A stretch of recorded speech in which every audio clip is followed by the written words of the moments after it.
the 15th of April 2022, 22-year-old Andrew Leafy was found guilty of murdering 18-year-old Grayson Brickley. The incident occurred on the night of the 16th of February 2021, behind a house on Guy Road in Nashville, Michigan, when Andrew twice shot Grayson with a rifle.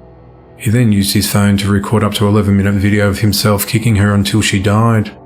On the recording, he's seen taunting and torturing her, stomping on her chest and face, inflicting multiple injuries and breaking her jaw.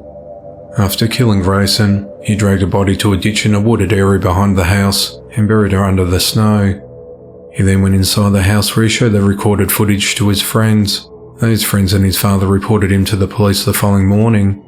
The authorities arrested Andrew at the home.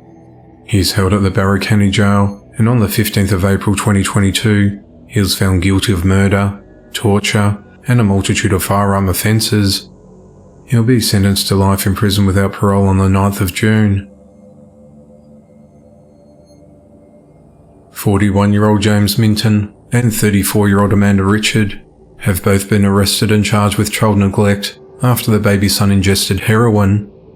The incident occurred at around 1:45 p.m. on the 12th of April 2022, when the authorities were called to the couple's home in Daniels, West Virginia, on reports of an unresponsive toddler that had overdosed on heroin. 3 deputies arrived at the scene within 2 minutes of the phone call. They administered Narcan to the boy, and he started coming to, and he was rushed to the local hospital. It's reported that the toddler is recovering well. Amanda and James were both arrested that same day and charged with child neglect resulting in serious bodily injury. They're each held at the Southern Regional Jail in lieu of a $75,000 bond. 23-year-old Stephen Robinson has been arrested and charged with murder. The incident occurred at around 11 a.m. on the 16th of April 2022, when officers responded to a report of an injured man in the 700 block of Hamilton Street in Memphis, Tennessee. When deputies arrived at the location, they found an unresponsive man who was leaning up against a fence suffering from multiple stab wounds. He was pronounced dead at the scene. The victim was later identified as Dietrich Hammer.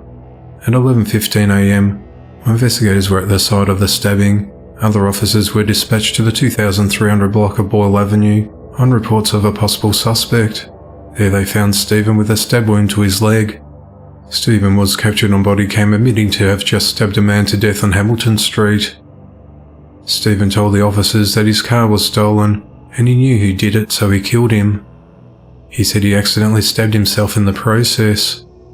During the investigation, detectives found surveillance footage at the AutoZone on Lamar Avenue that shows Stephen purchasing a knife and gloves at around 10:15 a.m. that morning. The knife Stephen purchased matched one of the knives that he had on him, which was covered in blood, and he was arrested. Stephen is held at the Shelby County Jail and is charged with murder.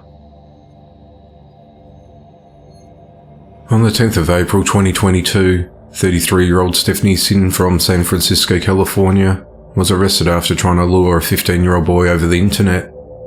Stephanie met the teen who lived in Novi, Michigan, on a social media app when he was only 14, and the two began conversing over text messages that progressively became more explicit. Stephanie bought a plane ticket that weekend and flew 2,000 miles to meet him in Michigan.